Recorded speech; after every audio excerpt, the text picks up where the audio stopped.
The nucleus for any great artist is great tracks, great songs. Great songs really open up a lot of doors for any artist. A good song, you know, whether it's recorded, you know, for 20 grand or 5 grand, you know, if it's a good song, you know, that's what's sort of going to be your major strength. At the end of the day, whether you do it on a budget or whether you spend some more money or however it is that you need to make your record, it really does come down to the best possible group of songs that, you know, you could come up with, recorded in the best possible way. Previously, the companies had the power, the money had the power. I mean, that hasn't changed that much, but I think as the economies are evolving and we're moving into this creative economy, the power is really lying in the artist.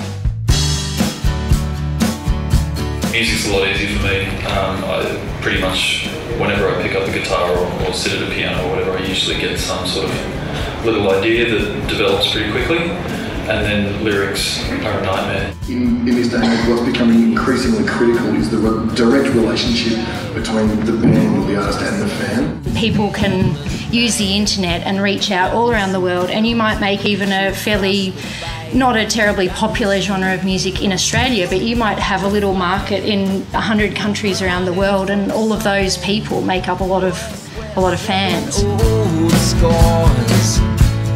I've had to really not just look at the money that's being offered, but look at the person that I'm dealing with and look at their values and their ideas and where they're coming from.